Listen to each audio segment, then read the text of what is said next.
Assalamualaikum warahmatullahi wabarakatuh. Apa kabar pemirsa? Saya Zia Ulikma, senang sekali bisa menyapa Anda dalam program talk show tematik yang pada episode kali ini kita akan membahas tentang perjuangan melawan COVID-19. Nah, kita tahu bersama ya bahwasanya ketika kita berbicara tentang melawan ataupun perjuangan melawan COVID-19, tentu saja bukan hanya fisik yang berjuang, tetapi tentu saja mental gitu. Karena sadar ataupun tidak, COVID-19 ini banyak sekali yang masih beranggapan bahwa ini adalah sebuah aib. Dan tentu saja sehingga mereka itu memberikan stigma yang negatif kepada para pasien, bahkan kepada keluarga dari pasien tersebut. Nah, untuk itu kali ini saya sudah bersama dengan editor dari Kompas TV Gorontalo. Di samping saya sudah ada Agustiar Syafruddin. Langsung saja kita sapa. Selamat malam Kak Agus. Baik. Itu gimana Kak kabarnya? Ya, alhamdulillah baik, sehat. Oke, alhamdulillah. Oke, Kak Agus, memang kita tahu bersama ya bahwasanya setiap orang ini mempunyai COVID-19 ini memang menyerang siapa saja begitu. Ya tidak pandang bulu, mau dia mungkin pejabat, artis, dan ya termasuk warga sipil gitu seperti kita. Nah, mungkin Kak Agus bisa sedikit menceritakan kepada kita apa sih Kak gejala awal saat Kak Agus ini terserang COVID-19? Ya, pertama saya mengalami gejala COVID itu, saya hanya merasakan demam. Ya, kayak demamnya itu seperti demam pada biasanya, seperti orang-orang yang mengalami demam. Tetapi dia pada hari ketiga saya mengalami demam itu, saya mulai merasakan ada batuk di hari ketiga. Ya, batuk, terus seperti di tenggorokan itu sakit. Tapi itu saya tidak mengira kalau itu gejala COVID, karena saya tidak pernah mengetahui kalau gejala-gejala COVID seperti itu. Nanti saya sudah dibawa ke rumah sakit. Saya divonis masih ada suspek, dan di swab ya positif. Oh, berarti di hari ketiga itu posisinya Kak Agus sendiri belum menyadari kalau itu adalah COVID-19? Iya. Jadi hari ketiga itu saya demam itu, ya saya mengira hanya ya biasa demam orang yang kemungkinan saya kecapean gitu. Dan saya hanya mengkonsumsi obat-obat ya seperti obat penurun panas atau apa. Dan di hari ketiga itu memang fisik saya drop memang sangat memang sudah tidak kuat lagi. Pada waktu itu saya memang sudah pasrah dan minta untuk dibawa ke rumah sakit. Oke, itu di hari ketiga ya Kak ya, minta dibawa ke rumah sakit. Nah, kemudian apakah memang ada beda antara gejala COVID ini dengan demam atau flu yang biasa menyerang kita gitu kan, mungkin ada bedanya atau seperti apa? Kalau soal demam atau itu sama seperti biasa, tapi yang batuknya itu yang saya rasa beda. Yang batuk itu tiba-tiba saya merasakan batuk kok lain dari yang seperti yang biasanya. Saya juga pernah mengalami rasa batuk, tapi ini batuknya ini memang beda. Pada saat itu saya mulai jangan-jangan saya ini udah COVID atau gimana. Maka itu saya minta saya dibawa ke rumah sakit saja, daripada karena kebetulan waktu itu saya kedukaan ya, ada orang tua saya meninggal. Mengantisipasi jangan ada terpapar lain, ya saya memutuskan untuk ke rumah sakit saja. Oh, berarti pas sadarnya itu COVID baru di hari ketiga sebelum dibawa ke rumah sakit, atau pas dibawa ke rumah sakit diperiksa dokter baru ketahuan hasilnya, baru itu sadar, atau sebelum itu memang sudah punya firasat sehingga ke rumah sakit yang saja? Waktu saya merasakan firasat itu sudah merasakan batuk itu, karena saya kurang merasakan apa gitu, saya tidak mulai merasakan itu rasa. Kayak mati rasa gitu. Iya, kayak mati rasa. Makan yang bergaram saya udah tidak rasa lagi itu apa. Makan saja itu terus di bagian kerukan tuh pokoknya sakit gitu. Terus saya dibawa ke rumah sakit Otanaha. Terus saya dirujuk ke Ainun Habibie. Oh, agak sulit juga ya rujukannya itu ya, Kak? Iya. Oke. Kak, kemudian saat Kak Agus sendiri sudah tahu, oh ya ini saya COVID gitu. Apa tindakan pertama Kak Agus, atau mungkin apa yang terpikirkan pertama? Aduh, teman-teman saya mungkin saya pernah bertemu, tracking saya ini seperti apa, atau mungkin apa yang ada dalam pikiran Kak Agus waktu itu? Iya, ya biar bagaimana kan ini COVID kan memang sudah dari kasus awal COVID di Gorontalo itu kan memang orang-orang itu pada ya gimana stigmanya kepada orang yang sempat berpikir seperti itu, tapi ya kita sebagai orang yang mungkin sudah terpapar, ya kita harus melawan pikiran-pikiran itu supaya kita tidak membuat imun kita turun gitu ya. Oke. Setelah Kak Agus tahu gitu kan, dibawa ke rumah sakit dan akhirnya positif COVID-19 gitu, divonis oleh dokter. Nah itu apakah langsung dipindahkan atau masih dalam ruangan isolasi? Oh tidak, memang prosedur untuk di setiap rumah sakit itu kan ada. Jadi ketika ada pasien yang masuk di setiap rumah sakit itu masih melalui tempat kayak persinggahan begitu, yang ada tendanya di depan rumah sakit itu. Ya saya masih melalui situ dulu. Terus sudah diperiksa, karena waktu itu di rumah sakit Otanaha ruang isolasinya full. Jadi saya dirujuk ke Ainun Habibie. Ketika di Ainun Habibie juga masih melewati tahap itu juga. Terus saya dimasukkan ke ruangan isolasi A, namanya isolasi B, isolasi B, tapi di tempat yang masih pasien dalam pengawasan. Ya, jadi kita ditampung di situ dulu 1 hari, kemudian kita di swab. Itu di swab pertama kali atau? Iya, pertama kali ya. Tapi masih di tenda itu juga di rapid. Kita di rapid dulu, hasilnya saya reaktif, terus dibawa ke ruangan PDP itu.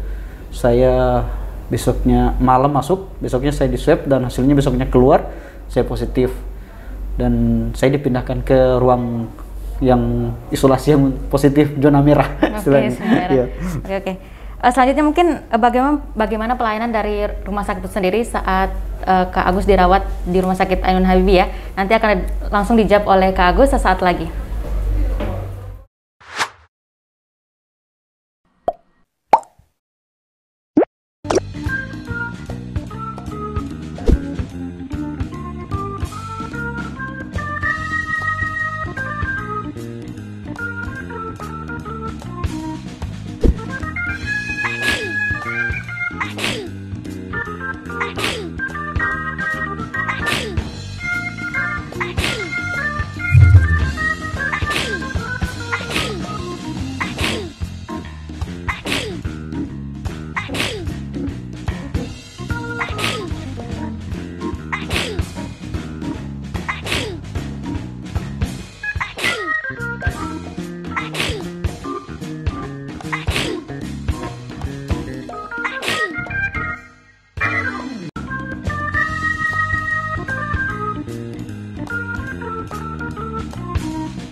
Ya, baik, Anda masih bersama kami, melanjutkan dari segmen 1 tadi ya Kak ya. Mungkin sebelumnya saya bertanya dulu nih Kak, saya dengar gitu Kak Agus sendiri pernah dipasangkan semacam oksigen begitu Kak, apa benar?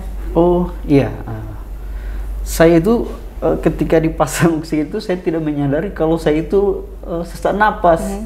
Nanti ketika diukur saturasi oksigen di dalam tubuh saya ternyata kurang. Jadi saya harus mendapatkan bantuan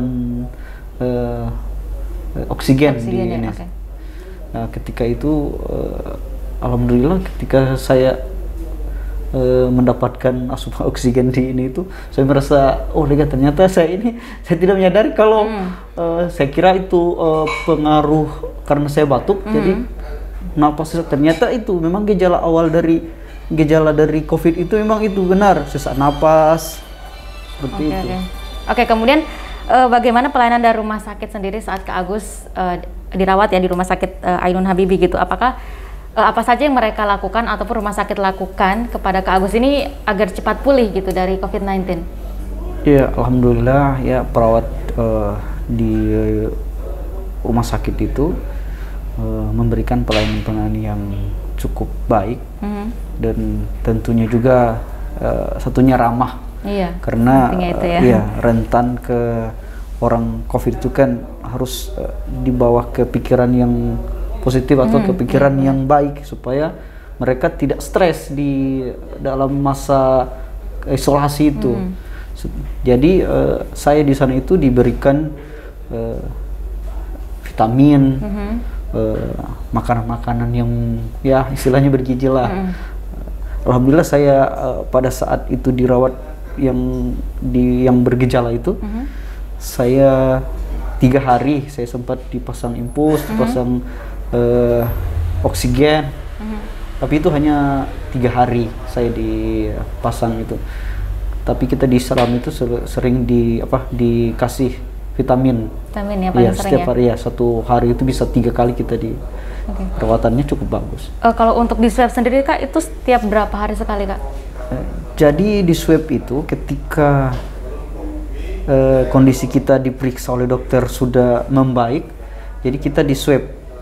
Setelah saya hari ke Senin saya di swab, hasilnya Selasa, terus saya hari Jumat di swab kembali ya? Di swab lagi. Karena di situ saya hari Kamis itu infus saya sudah dicabut, sudah merasakan ya alhamdulillah sudah sehat. Sudah sehat ya. Jadi selama di isolasi itu ya hanya bisa melakukan olahraga kecil di dalam ini. Oke. Iya. Selain mungkin pelayanan yang begitu maksimal dari rumah sakit, nah sebenarnya apa yang Kak Agus lakukan sendiri gitu, kayak treatment dari diri sendiri ya biar cepat pulih gitu? Yang utama itu adalah pikiran.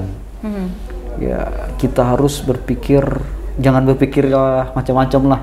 Kayak kita berpikir, kita ini udah pasien COVID, apakah berakhir dengan kematian seperti itu? Satunya itu, karena memang yang gejala awal kita rasakan itu memang pikirannya itu sudah ke yang lain.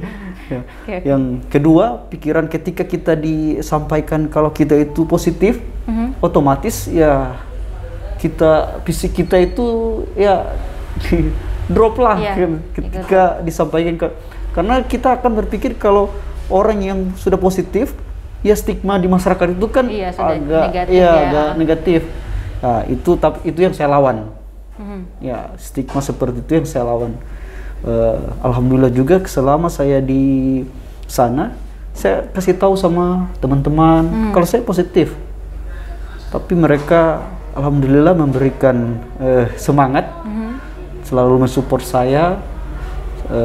Kita video call, lihat keadaan rumah sakit itu seperti apa. Alhamdulillah mereka memberikan, bahkan ada yang mengirimkan vitamin, susu teman-teman itu supaya itu yang saya lakukan di ini, berpikir selalu mengalihkan pikiran-pikiran yang negatif itu, kita lawan supaya ya imun kita itu tetap terjaga. Ya. Ya berarti memang penting juga ya dukungan dari orang sekitar gitu, apalagi keluarga juga sahabat gitu. Nah kemudian berapa lama sih Kak Agus selama dirawat di rumah sakit? Karena kan setiap orang tentunya memiliki jangka waktu yang beda-beda gitu ya. Mungkin ada yang lebih cepat, ada yang lebih lama. Kalau Kak Agus sendiri mungkin berapa hari di rumah sakit? Alhamdulillah ya, saya itu hanya 10 hari. 10 hari. Ya.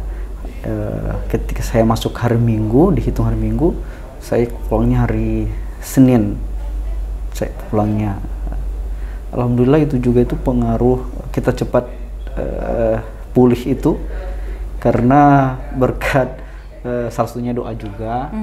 Terus semangat kita untuk melawan COVID itu, karena kalau kita lemah dengan itu, imun kita malah turun. Iya. Jadi ya di sana saya kalau pagi olahraga kecil, iya, sering olahraga kecil. Jadi itu yang membuat saya, alhamdulillah, beda dari yang lain. Yang lain bisa sampai 14 hari. Jadi di swab pertama sama swab kedua masih positif. Alhamdulillah saya swab pertama positif, di swab kedua saya udah negatif. Alhamdulillah. Ya. Oke. Kak Agus kan dengar-dengar nih emang rutin ya bersepeda ya Kak ya. Nah apakah mungkin dari kebiasaan atau rutinitas Kak Agus bersepeda itu juga ikut mempengaruhi kesembuhan Kak Agus? Iya, itu sangat berpengaruh sekali. Karena fisik kita itu memang terlatih, daya tahan tubuh kita ini kuat.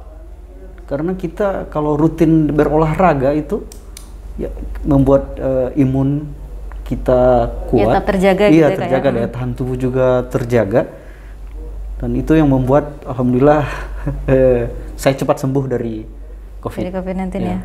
Oke. Kemudian pada saat pertama kali Kak Agus divonis gitu ya, Anda COVID-19 gitu, apa reaksi keluarga? Apakah keluarga takut ataupun ya seperti apa? Mungkin panik dan lain sebagainya? Otomatis ya panik pasti. Karena ini penyakit yang satu ini memang bukan hanya membuat keluarga, bahkan dunia membuat khawatir dengan ini COVID ini. Jadi otomatis keluarga saya itu panik dengan mendengar keadaan ya. Tapi alhamdulillah ketika di tracking, bahkan ada teman-teman sekantor saya juga melakukan rapid secara mandiri. Alhamdulillah hasilnya non reaktif semua. Bahkan ada yang serumah dengan saya juga alhamdulillah di swab negatif. Ya. Oke, selama Kak Agus di rumah sakit ini apakah memang cuma tinggal sendiri atau mungkin ada yang menjaga atau mungkin tidak diperbolehkan, seperti apa? Kalau di Ainun itu memang kita memang dikasih surat pernyataan kalau memang ada yang menjaga. Dia harus menandatangani kayak surat pernyataan begitu. Bisa juga ada yang menjaga dan bisa juga sendiri. Tapi alhamdulillah ada yang menjaga waktu masuk itu. Ada ponakan saya yang menjaga. Alhamdulillah itu yang ponakan saya yang jaga di swab juga sama-sama dengan saya. Alhamdulillah hasilnya negatif. Oke. Kak, kemudian kan dari rumah sakit sendiri kan sudah memberikan pelayanan yang maksimal begitu. Nah kemudian itu satu ruangan itu ya berapa orang Kak? Maksudnya kan takutnya yang positif bertemu malah tambah ini lagi runyam lagi, atau mungkin seperti apa? Kalau di ruangan isolasi di Ainun itu ruangannya besar ya. Dan isinya itu pada waktu saya masuk pertama itu ada sekitar 3 orang. Ketika saya masuk 2 orang, 1 dari anggota kepolisian. Jadi kita di ruangan itu 5 orang. Tapi yang lain udah sembuh, jadi sisanya di situ kita waktu kemarin itu saya masuk waktu ada 4 orang, 4 orang di dalam satu ruangan. Itu kita dikasih jarak agak jauh dari ini, dari antara satu gitu pasien ya? dengan satu lainnya. Itu kalau untuk penggunaan kamar kecil itu seperti apa Kak? Kan banyak orang gitu, apakah 1 orang 1 kamar mandi atau? Alhamdulillah di rumah sakit Ainun itu mungkin gedungnya masih baru ya. Dan fasilitas kamar mandinya itu di satu ruangan itu karena ruangannya besar ada 6. Jadi kita pakai 1 kamar mandi 1 karena kita di ruangan cuma 4 orang supaya ya bisa terjaga ya juga supaya kita tidak gampang terjangkit juga dengan satu sama lain pasien. Oke, kemudian menurut Kak Agus, hal apa yang paling penting untuk sembuh dari COVID-19 ini akan langsung dijawab sesaat lagi.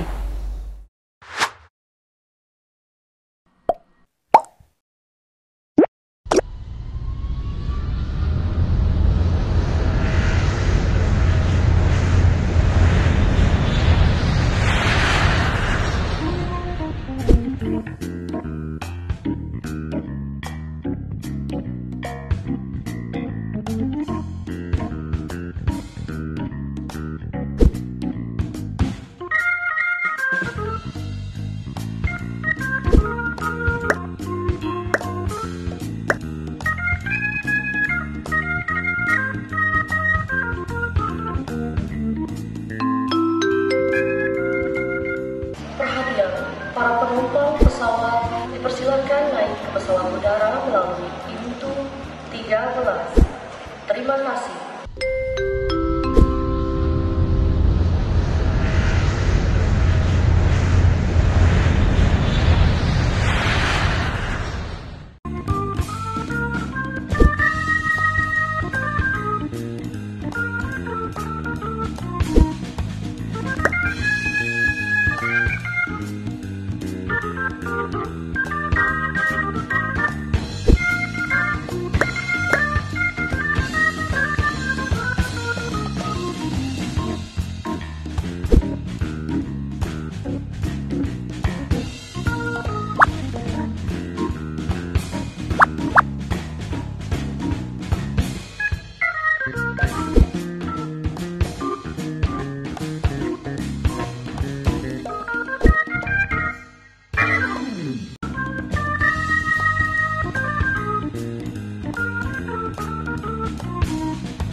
Oke, baik, Anda masih bersama kami di sini melanjutkan dari segmen sebelumnya ya Kak Agus ya.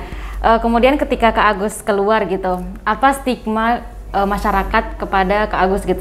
Secara kan Kak Agus adalah pasien atau mantan pasien COVID-19 gitu. Kemudian apa stigma orang lain atau masyarakat di sekeliling terhadap Kak Agus?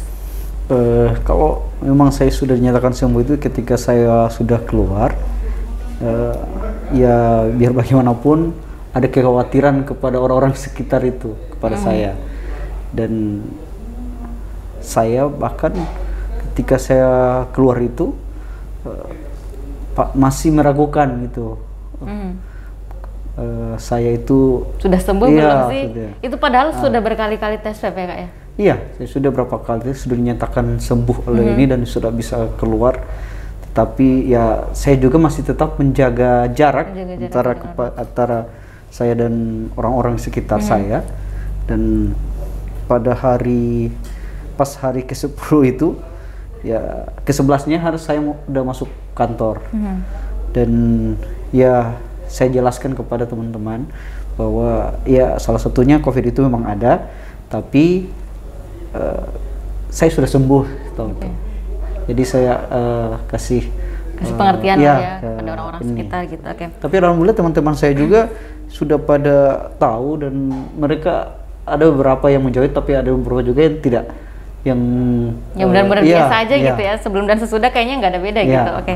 Kak Agus, kemudian kan Kak Agus ini kan sebagai editor ya di Kompas TV, apakah memang ada kendala dalam pekerjaan atau seperti apa? Atau mungkin Kak Agus bisa handle semua atau bagaimana Kak?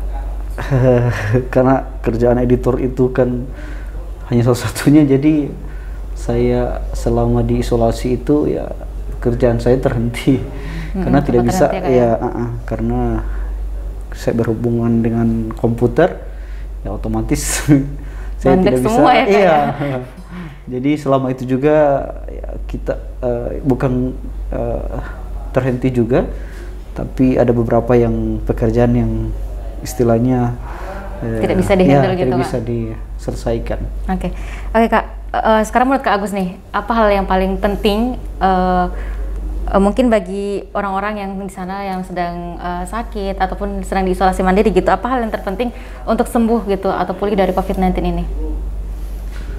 Yang pertama, kita harus menjaga kesehatan dulu. Pasti ya, menjaga kesehatan. Yang terpenting adalah ya 3M yang sekarang masih yang memakai masker, mencuci tangan dengan sabun, dan menjaga jarak. Itu yang hal yang terpenting yang untuk kita jauh dari COVID. Yang kedua ya konsumsi makanan-makanan bergizi, karena itu akan membuut daya tahan tubuh kita kuat. Yang terakhir juga kita jangan lupa berolahraga. Itu yang penting, karena juga olahraga itu membuat imun kita naik gitu ya, semakin baik. Karena COVID itu dia kalau ketika imun kita turun, dia akan menyerang. Itu yang ya, itu kayaknya semua macam penyakit ketika imun kita turun akan dengan mudah gitu ya, terus masuk. Nah, apalagi nih COVID-19 yang memang sudah meluas gitu ya. Oke. Terakhir mungkin apa pesan Kak Agus kepada teman-teman sekalian yang saat ini mungkin dalam keadaan sakit ataupun mungkin yang sekarang sehat dan mencoba untuk tidak tertular dari COVID-19 ini? Ya, itu yang penting itu adalah kita harus setiap hari menggunakan, setiap saat kita melakukan kegiatan di luar rumah atau apa itu, kita harus menaati protokol kesehatan yang telah ditetapkan oleh pemerintah, seperti memakai masker. Ya, itu harus kita memang ini, karena kita tidak tahu ya orang yang di samping kita atau yang berpapasan dengan kita itu dia sudah terpapar tapi dia tidak tahu kalau dia itu terpapar. Nah, itu yang harus kita jaga. Yang kedua juga harus ya mencuci tangan dengan sabun, itu karena kita kalau apalagi kita kan sering berinteraksi orang di luar, ya kita tidak tahu kita memegang satu benda itu, gagang pintu atau mungkin ATM gitu ya, paling sering kita sentuh. Minimal kita masih sering membawa hand sanitizer untuk menjaga itu. Dan yang terakhir itu harus menjaga jarak. Karena itu kan tadi kita tidak tahu orang yang di samping kita itu apakah sudah tertular atau tidak. Karena banyak kan juga pasien-pasien yang tanpa gejala. Iya, itu yang sebenarnya yang ditakutkan ya, ditakutkan itu. Kalau saya kan waktu itu kan juga bergejala. Jadi kalau sudah bergejala kan berarti sudah diisolasi. Kalau yang tidak bergejala itu kan dia tidak bisa tahu kalau dia itu ini COVID. Nah, itu yang bahaya. Jadi itu harus kita jaga dengan kita menaati protokol kesehatan. Ya, insya Allah kita akan terhindar dari virus ini. Itu pun sebenarnya kita ketika menjaga jarak bukan berarti kita takut dia mungkin ada COVID, tapi justru lebih ke diri kita sendiri gitu ya. Oh, mungkin saya ini adalah OTG atau seperti apa, mungkin telah terjangkit gitu. Jadi ya tidak egois lah gitu, saling menjaga satu sama lain. Benar begitu ya, Kak ya? Kita tetap melakukan salam, kan ada kita bisa salaman pakai siku atau gimana. Itu menjaga juga supaya hubungan kita dengan orang sesama itu tidak ini juga. Tapi kita tetap harus harus menjaga jarak, itu bukan mengurangi sosialitas kita dengan orang lain gitu. Oke. Ya, tadi benar sekali, tetap terapkan 3M, yakni mencuci tangan, memakai masker, dan juga menjaga jarak. Dan tentunya ya didukung pula dengan makan yang teratur, dengan olahraga juga, dan istirahat yang cukup tentunya. Dan ketika kita tidak mempunyai kepentingan, ya tetap di rumah saja. Tapi di rumah saja bukan berarti kita pasif gitu, tetap ada hal-hal yang kita lakukan. Bisalah kita berolahraga kecil gitu ya, lari-lari ke keliling rumah, atau hal yang paling sederhana mungkin menyapu rumah, itu sudah sangat menghasilkan keringat gitu. Nah, terima kasih Kak Agus sudah mau diwawancara. Terima kasih banyak. Ya baik pemirsa, itu tadi wawancara saya dengan Kak Agus.